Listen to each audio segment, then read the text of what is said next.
الحمد لله نحمده ونستعينه ونؤمن به ونتوكل عليه ونعوذ بالله من شرور أنفسنا ومن سيئات أعمالنا من يهده الله فلا مضل له ومن يضلله فلا هادي له ونشهد أن لا إله إلا الله وحده لا شريك له وأشهد أن سيدنا ونبينا وسندنا ومولانا محمدا عبده ورسوله صلى الله عليه وعلى آله وأصحابه وبارك وسلم تسليما كثيرا أما بعد قال الله تبارك وتعالى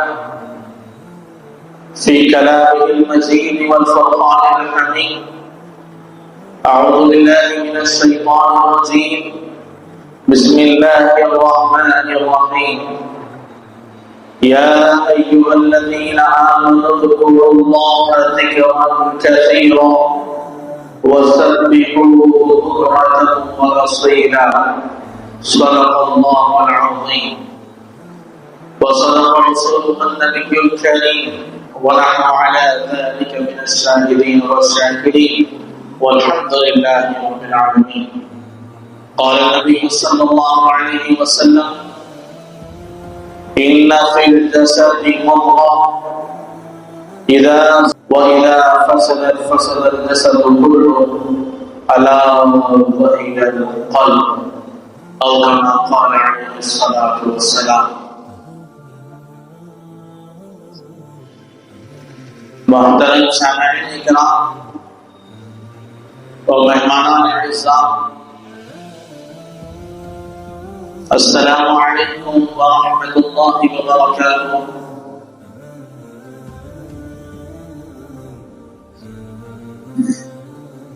بات عرض کرنے سے پہلے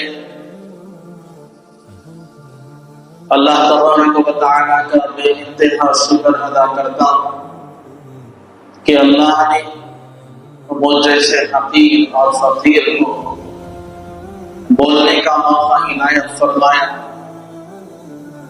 ورنہ میری کیا حیثیت کہ میں آپ کے سامنے بیٹھ کر کچھ نرگشائی کر سکوں۔ میں اللہ تبارک و تعالیٰ سے دعا کرتا ہوں کہ اللہ تبارک و تعالیٰ مجھے صحیح اور حق بات کہنے کی توفیق عطا فرمائے۔ تو محترم سامعین کرام، یاد میں تیری سب کو بلا دوں، کوئی نہ مجھ کو یاد رہے، سب خوشیوں کو آگ لگا دوں، غم سے تیرے دل شاد رہے، ہر دم ذکر و فکر میں تیرے مست رہوں، سرشار رہوں، ہوش رہے نہ مجھ کو کسی کا، تیرا مگر ہوشیار رہوں۔ تو ذکر رب اگر کرے تو تیرا ذکر رب کرے، تو رب کی سکت گر چلے تو رب بھی تجھ سے آ ملے، اگر تو اس کا ہو گیا نہ دل چلے نہ تو چلے۔ جو حدیث شریف میں نے آپ سبھی حضرات کے سامنے پڑھی ہے، جس میں حضور اکرم محمد عربی صلی اللہ علیہ وسلم نے ارشاد فرمایا، یقیناً ہر انسان کے اندر ایک خون کا لوتھڑا ہے۔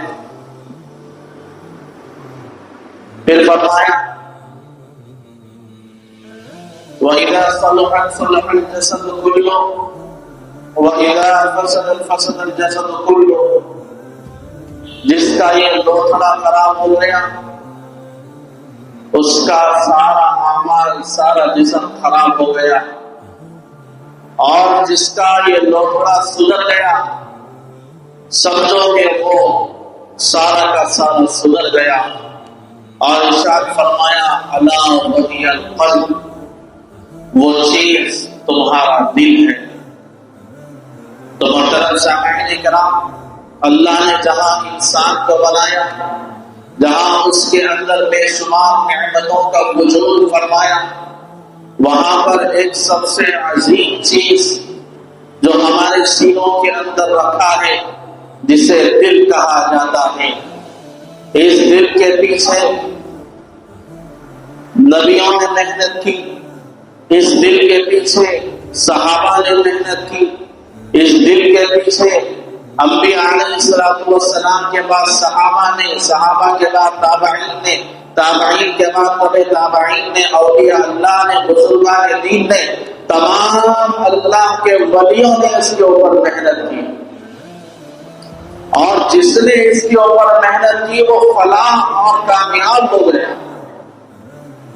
اور اللہ تبارک و تعالیٰ قرآن کریم کے اندر ارشاد فرماتا ہے، یا ایھا الذین آمنوا اذکروا اللہ، اے ایمان والو اللہ کا ذکر کرو، ذکرا کثیرا، تھوڑا زیادہ نہیں بلکہ کثیر تعداد، بہت زیادہ، تم سے جتنا ہو سکے اتنا اللہ کا ذکر کرتا رہو۔ اور ایک جگہ ارشاد فرمایا، والذاکرین اللہ کثیرا والذاکرات اعد اللہ لهم مغفرۃ واجرا عظیما، جو مرد حضرات ذکر کرتے ہیں اور جو خواتین ذکر کرتی ہیں، اعد اللہ، اللہ کا ذکر کرتے ہیں، لهم مغفرۃ، تو میں اس کی مغفرت کر دیتا ہوں، واجرا عظیما، مغفرت ہی نہیں بلکہ اسے اجر عظیم عطا کرتا ہوں۔ تو محترم سامعین کرام، ہمارے اندر جو دل ہے یہ عرش الہی ہے، یعنی میرے اللہ کا عرش ہے، اور جس نے اس کے دل کے اوپر محنت کی وہ کامیاب ہو گیا۔ اب سوال یہ پیدا ہوتا ہے کہ دل کی محنت سے کیا مراد ہے؟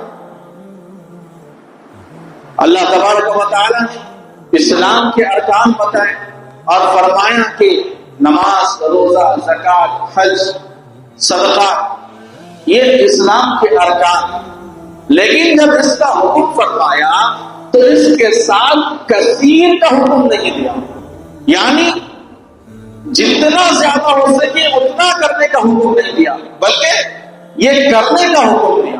لیکن جہاں پر باری آئی اللہ کے ذکر کی تو اللہ نے فرمایا ذکرا کثیرا، تم اللہ کے ذکر کو خوب کرو، جتنا ہو سکے اتنا۔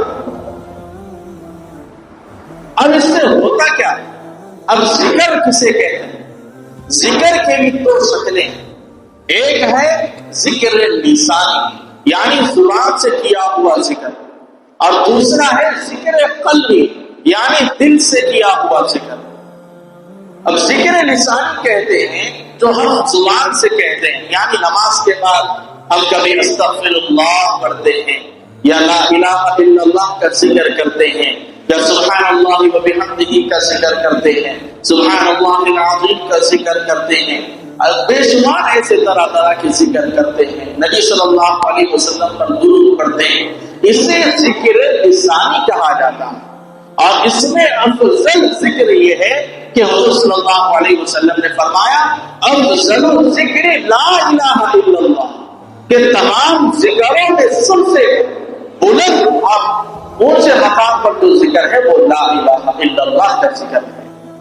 اور اللہ تبارک و تعالیٰ کو سبحان اللہ کی تسبیح بہت پسند ہے۔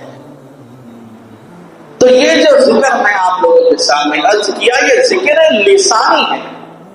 اب اور ایک جو ذکر ہے وہ ذکر قلبی ہے، یعنی انسان تو کھڑا رہتا ہے، بیٹھا رہتا ہے، چلتا ہے، پھرتا ہے، لیکن اس کا دل اللہ اللہ اللہ کہہ رہا ہوتا ہے، اس کے دل میں ہر وقت اللہ ہی سمایا رہتا ہے، اسے کہتے ہیں ذکر قلبی۔ اس ذکر قلبی کی محنتوں کے لیے تمام اللہ کے ولیوں نے، تمام بزرگان دین نے کئی کئی سال گزار دیے، کہ اللہ ان کے دلوں میں آ جائے۔ اللہ رہتا ہے ساتوں آسمانوں کے اوپر، لیکن جس کا دل اللہ کے ذکر سے بھرا ہوتا ہے، جس کے دل میں اللہ کے علاوہ کوئی اور چیز کی محبت نہیں ہوتی، اس دل میں بھی اللہ آ کر بس جاتا ہے۔ تو تمہارے چلنے پھرنے اٹھنے بیٹھنے میں بھی تمہارے دل کے اندر اللہ موجود رہتا ہے، تمہارے ذکر و فکر میں، تمہارے ہر چیز میں ثواب دکھتا ہے۔ تو محترم سامعین نے کہا ذکر قلبی یہ بہت بڑی دولت ہے، یہ ہر کسی کو نہیں ملتی، اس کے پیچھے محنت کرنی پڑتی ہے۔ اپنے دل کو ساری دنیا سے کٹا کے اللہ کی محبت میں ڈبونا یہ کوئی آسان کام نہیں ہے۔ اللہ تبارک و تعالیٰ فرماتا ہے جو میرے عاشق ہوتے ہیں، الذین یذکرون اللہ، جو اللہ کا ذکر قیاما وقعودا وعلی جنوبہم، وہ چلتے بھی ہیں تو میرا ذکر کرتے ہیں، وہ سوتے بھی ہیں تو میرا ذکر کرتے ہیں، وہ بیٹھتے بھی ہیں تو میرا ذکر کرتے ہیں۔ یعنی وہ زندہ چلتے پھرتے انسان نظر آتے ہیں، لیکن ان کے ساتھ ساتھ ان کا دل بھی زندہ ہوتا ہے اور ان کا دل اللہ اللہ کہہ رہا ہوتا ہے۔ اگر ہم اپنے آپ پر غور کریں تو یہ کیفیت ہمیں حاصل نہیں ہے۔ ہم اپنے دل کے بارے میں تو چھوڑے، ہم ظاہری اعمال بھی ہم سے درست نہیں ہوتے۔ تو محترم سامعین کرام، ہمارے جسم کے اندر جو سب سے بڑی جو طاقت ہے وہ ہمارا دل ہے۔ تو یہ دل کے اندر اللہ کو اگر ہم سمائیں گے تو ہمارا چلنا پھرنا ہر چیز عبادت بن جائے گی۔ اس کے بعد جب ہمارا دل اللہ کی محبت سے سرشار ہوگا تو نمازوں میں دل لگے گا، قرآن کی تلاوت میں دل لگے گا، نماز کا انتظار کرنے کا جی چاہے گا، بار بار ہماری نظر گھڑی پہ جائے گی، کاروبار میں ہوں گے لیکن دل اللہ کی نماز کے لیے تڑپ رہا ہوگا، رات میں بستر پر لیٹے ہوں گے لیکن تہجد کے انتظار میں کبھی یہ کروٹ کبھی وہ کروٹ پلٹتا رہے گا۔ جیسے ہی اسے آدھی رات ہو جائے گی وہ بے ساختہ اٹھ جائے گا اور اللہ کے عشق میں، اللہ کی محبت میں اپنے آپ کو کھپائے گا، اپنے آپ کو بٹھائے گا۔ یہی وجہ ہے کہ اللہ کے نبی صلی اللہ علیہ وسلم ساری رات نماز میں کھڑے ہو کر اللہ کے سامنے حاضر رہتے تھے۔ یہی وجہ ہے کہ صحابہ کرام بھی ایک ایک رات میں ایک ایک قرآن پڑھ لیا کرتے تھے۔ یہی وجہ ہے کہ اللہ والوں نے اپنی راتوں کو اللہ سے تعلق کو مضبوط کرنے میں گزاری۔ یہی وجہ ہے کہ بزرگان دین نے اپنی تنہائیوں کو اپنے رب کے ساتھ جوڑ لیا، اپنے دل کو اپنے رب کے ساتھ جوڑ لیا۔ اس کے بعد دنیا کی کوئی چیز انہیں بھاتی نہیں، انہیں اچھی نہیں لگتی۔ یہ دولت ان کے لیے کچرا لگتی ہے، یہ دنیا کی عیش و عشرت انہیں کچھ زیب و زینت نہیں دیتی۔ کیوں؟ کیونکہ ان کی نظر اللہ پر ہوتی ہے، ان کا ارادہ اللہ کو راضی کرنے کا ہوتا ہے، ان کی چاہت اللہ کو پانے کی ہوتی ہے۔ اسی وجہ سے وہ دنیا میں رہتے ہوئے بھی اللہ کے ولی بن جاتے ہیں، وہ دنیا میں رہتے ہوئے بھی اللہ کے عاشق بن جاتے ہیں، وہ دنیا میں رہتے ہوئے بھی اللہ کے محبوب بن جاتے ہیں۔ محترم سامعین کرام، حضور صلی اللہ علیہ وسلم سے پوچھا گیا کہ اگر اللہ کوئی بندے سے ناراض ہوتا ہے تو اس کی علامت کیا ہے؟ تو حضور صلی اللہ علیہ وسلم نے کیا کہا سنیے۔ حضور صلی اللہ علیہ وسلم نے فرمایا جب اللہ تبارک و تعالیٰ کسی بندے سے ناراض ہو جاتا ہے تو اس سے سجدے کی توفیق چھین لیتا ہے، اس سے عبادت کی توفیق کو چھین لیتا ہے۔ ہم کہتے ہیں بھائی مصروف تھے، ہم نماز نہیں پڑھ سکے۔ آپ مصروف نہیں ہیں بلکہ اللہ نے آپ سے توفیق چھین لی ہے۔ ہم مصروف تھے اس لیے قرآن نہیں پڑھ سکے، آپ مصروف نہیں تھے، اللہ نے آپ سے توفیق چھین لی۔ یہ دل جو ہمارے جسم کے اندر موجود ہے یہ آج مردہ حالت میں ہے، ہمارے دل آج مردہ حالت میں ہے، ہمارے دل آج مردہ حالت میں ہیں، جس کی وجہ سے نہ نمازوں میں دل لگتا ہے، نہ عبادت میں دل لگتا ہے، نہ ہی تو اللہ کو پانے کی فکر میں ہمارا چلنا پھرنا ہے۔ اب اس بات کو سمجھنے کے لیے میں آپ کو لے چلتا ہوں حضرت عمر رضی اللہ عنہ کے زمانے خلافت۔ حضرت عمر رضی اللہ عنہ آدھی دنیا کے خلیفہ رہے، جس کی خلافت میں کوئی بھی بھوکا نہیں رہا، جس کی خلافت میں کوئی بھی ایسا نہ رہا جو پریشان حال تھا، جو مشکل کشا تھا۔ ایک مرتبہ حضرت عمر رضی اللہ عنہ رات کے پہر میں نکلتے ہیں گشت کرنے کے لیے۔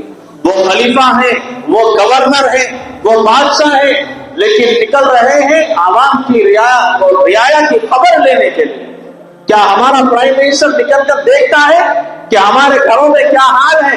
نہیں، لیکن حضرت عمر کی خلافت کو دیکھیے، وہ نکل کر دیکھ رہے ہیں کہ ان کے خلافت میں کوئی بھوکا تو نہیں، کوئی پیاسا تو نہیں، کوئی پریشان تو نہیں۔ چنانچہ ایک مرتبہ گشت پر نکلے، ایک گھر کے سامنے کھڑے ہوئے تو اندر سے آواز آ رہی تھی، ایک ماں اور ایک بیٹی کی۔ تو بیٹی کہنے لگی کہ اماں جان آج دودھ بہت کم نظر آ رہا ہے۔ تو ماں نے کہا کہ بیٹی اس دودھ میں تھوڑا پانی ملا دو، ہم اس دودھ میں پانی ملا کر اس دودھ کو بیچ دیں گے۔ تو وہ بیٹی ماں سے کہنے لگی کہ اماں جان حضرت عمر ہمارے خلیفہ نے فرمایا کہ دھوکہ نہیں دینا۔ حضرت عمر رضی اللہ عنہ نے فرمایا تھا اپنی قوم کو کہ کوئی جھوٹ نہ بولے، کوئی دھوکہ نہ دے، کوئی نام توڑ میں کمی نہ کرے۔ تو ان کے حکم پر بیٹی کہتی ہے کہ اماں جان حضرت عمر رضی اللہ عنہ ہمارے خلیفہ اگر یہ بات سن لیں گے تو بہت ناراض ہوں گے۔ تو ان کی ماں نے کہا اوپر تو نہیں دیکھ رہا ہے، کیا ہوگا، ملا دو دودھ میں تھوڑا پانی۔ تو بیٹی نے کہا کہ اماں جان عمر نہیں دیکھ رہا ہے تو کیا ہوا، عمر کا اللہ تو دیکھ رہا ہے، عمر کا اللہ تو دیکھ رہا ہے۔ ڈرو اس اللہ سے جو عمر کا بھی اللہ ہے، جو آپ کا بھی اللہ ہے۔ پھر حضرت عمر رضی اللہ عنہ واپس اپنی جگہ آئے اور پیغام پہنچایا کہ میں رات میں جس گھر کے باہر کھڑے ہو کر بات سنی اس گھر میں جاؤ اور میرے بیٹے کا رشتے کا پیغام دو۔ چنانچہ انہوں نے اپنے بیٹے کا رشتہ اس گھر کی وہ بچی سے فرمایا۔ کیا ہمارا معاشرہ اس بات پر آمادہ ہے کہ کوئی نیک اور دیندار بچے کو اپنی لڑکی دے دے؟ کیا ہمارا معاشرہ اس بات پر آمادہ ہے کہ کیا وہ ایک حافظ قرآن کو عزت کی نگاہوں سے دے کر اپنا رشتہ دے دے؟ نہیں، انہیں تو دولت نظر آ رہی ہے، انہیں تو دنیا کی رونق نظر آ رہی ہے۔ اس کی اصل وجہ یہی ہے کہ ہمارے دل مردہ ہو چکے ہیں، ہمیں اللہ کا کلام سمجھ میں نہیں آ رہا ہے، ہمیں اللہ کی نعمتیں نظر نہیں آ رہی ہیں۔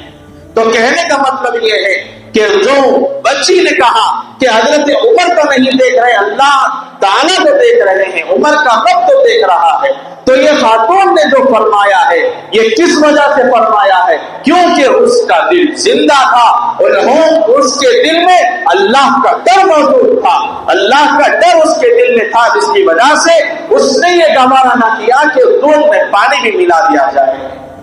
آج ہمارے دل مردہ ہو چکے ہیں، جس کی وجہ سے آج ہمارے سودوں میں ملاوٹ ہے، ہمارے کاروبار میں ملاوٹ ہے، ہماری کوئی چیز امانت دار نہیں ہے۔ حضور صلی اللہ علیہ وسلم سے کسی نے پوچھا کہ اے حضور صلی اللہ علیہ وسلم کیا آپ کی امت میں کوئی چور ہو سکتا ہے؟ تو حضور نے فرمایا ہاں چور ہو سکتا ہے، کوئی دھوکہ دے سکتا ہے، کوئی شرابی ہو سکتا ہے، تو حضور نے فرمایا شرابی بھی ہو سکتا ہے۔ پھر صحابی نے فرمایا کہ آپ کی امت میں کوئی جھوٹا ہو سکتا ہے؟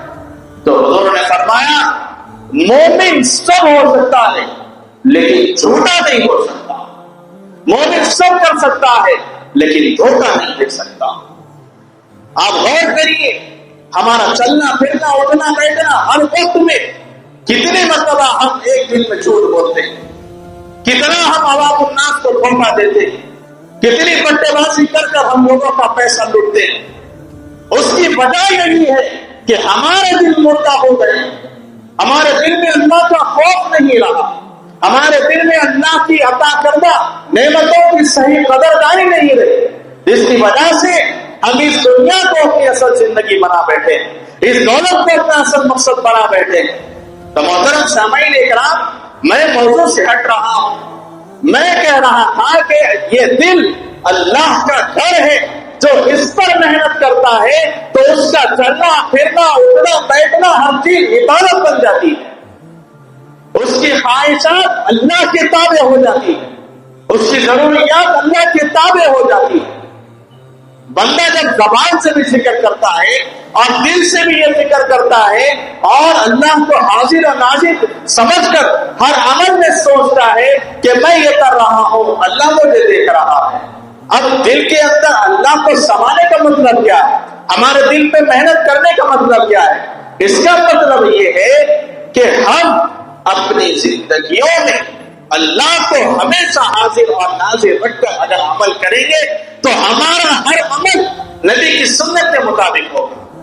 مثال کے طور پر اگر ہم کسی دکان پر کاروبار کر رہے ہیں اور ہم کوئی چیز بیچ رہے ہیں، اگر اس میں کوئی عیب ہے تو ہم اس کو عیب بتائے بغیر بیچ رہے ہیں، تو یہ ہم سامنے والے کو دھوکہ دے رہے ہیں۔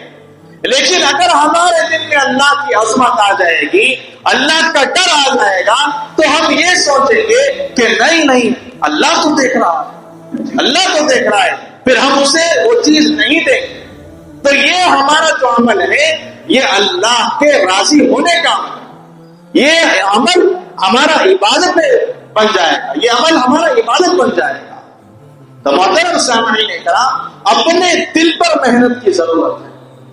ہمارے دل آج مردہ ہو چکے، آج ہمارے دل اللہ کے ذکر سے غافل ہو چکے۔ جو اللہ کے ولی ہوتے ہیں، الا ان اولیاء اللہ لا خوف علیہم ولا هم يحزنون، انہیں کوئی چیز کا خوف نہیں ہوتا، انہیں کوئی چیز کی گھبراہٹ نہیں ہوتی۔ کیوں؟ کیونکہ ان کا یقین اللہ کی ذات پر ہو جاتا ہے، ان کا دل اللہ کا ہو جاتا ہے، پھر اللہ بھی ان کا ہو جاتا ہے۔ پھر اللہ تبارک و تعالی جب ان کا ہو جاتا ہے تو انہیں کوئی چیز میں مزہ نہیں آتا، صرف اللہ کے ذکر میں مزہ آتا ہے۔ حضور صلی اللہ علیہ وسلم بھی غار حرا میں جا کر اکیلے بیٹھ کر اپنے دل پر محنت کیا کرتے تھے اور اپنے دل کو اللہ سے جوڑا کرتے تھے۔ تو یہ چیز نبی صلی اللہ علیہ وسلم نے ہمیں سکھائی کہ ہم اپنے دل پر غور کریں کہ ہمارے دل میں کس کی محبت ہے۔ اللہ نے جو دل بنایا ہے اس کی یہ عادت ہے کہ اسے محبت چاہیے، اسے کوئی بھی محبت دے دو یہ احساس کر لیتا ہے۔ تو اگر یہ دل کو دنیا کی محبت دو گے تو یہ دل دنیا کی محبت پہ گرفتار ہو جائے گا، پھر تمہیں اللہ کی کوئی چیز میں مزہ نہیں آئے گا، نہ نماز میں دل لگے گا، نہ تلاوت میں دل لگے گا، نہ خیر خیرات کو دل چاہے گا۔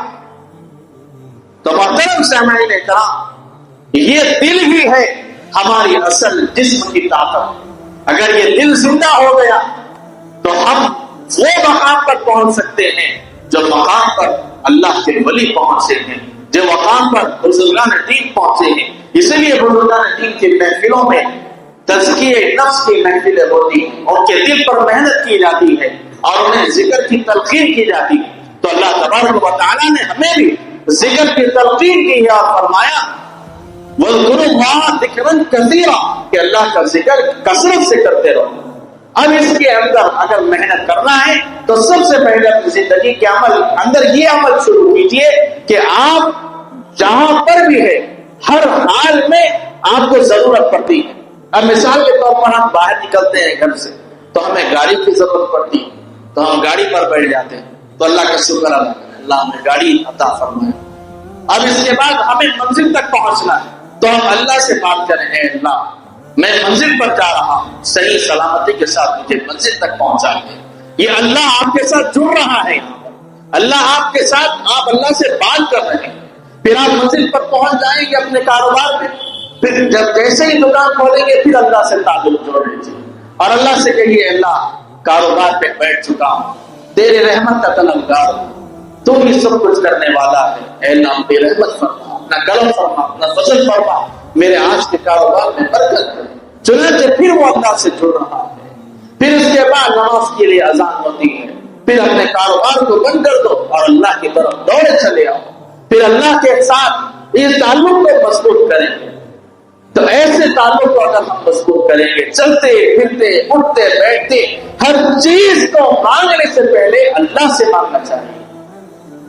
حضور صلی اللہ علیہ وسلم نے فرمایا کہ ہر چھوٹی سے چھوٹی چیز، اگر تمہیں چھوٹی سے چھوٹی چیز میں مانگنا ہے تو اللہ سے مانگو۔ جب ہم اللہ سے مانگیں گے تو اللہ کا ہم سے تعلق مضبوط ہوگا، پھر ہمارے دل میں اللہ آنا شروع ہوگا، پھر ہمارا دل اللہ سے لگنا شروع ہوگا، اس کے بعد پھر ہمارا دل نور سے منور ہونا شروع ہوگا، پھر ہمارا یہ مردہ دل زندہ ہونا شروع ہوگا۔ جب ہمارا دل زندہ ہوگا تو اللہ کا اعلان ہے الا بذکر اللہ تطمئن القلوب، جب تم میرا ذکر کرو گے، جب تم مجھے یاد کرو گے تو میں تمہارے دلوں کو سکون پہنچاؤں گا، میں تمہارے قلب کو سکون عطا کروں گا۔ آج کوئی پریشان نہیں ہے، آج ہر کوئی مسلمان پریشان ہے، اس کا حل یہی ہے کہ وہ اللہ کے ذکر کو اپنی زبان سے اور اپنے دل سے ہمیشہ اس چیز کی کوشش میں لگ جائے کہ ذکر لسانی بھی ہو اور ذکر قلبی بھی ہو، تو اللہ تبارک و تعالیٰ تمہارے قلب کو اطمینان پہنچائے گا۔ جب قلب اطمینان میں آ جائے گا تو اللہ تبارک و تعالیٰ ہمیں وہ مقام تک پہنچائے گا جو مقام تک ہمیں جانا ہے۔ اللہ تبارک و تعالیٰ سے میں دعا کرتا ہوں کہ اللہ تبارک و تعالیٰ ہمیں ذکر لسانی اور ذکر قلبی پر محنت کرنے کی توفیق عطا فرمائے، اور اللہ تبارک و تعالیٰ سے اپنے تعلق کو مضبوط کرنے کی توفیق عطا فرمائے، اور ہمارے مردہ دلوں کو اللہ تبارک و تعالیٰ اپنے نور سے اللہ تبارک و تعالیٰ اس کو زندہ فرمائے۔ آمین یا رب العالمین۔ وآخر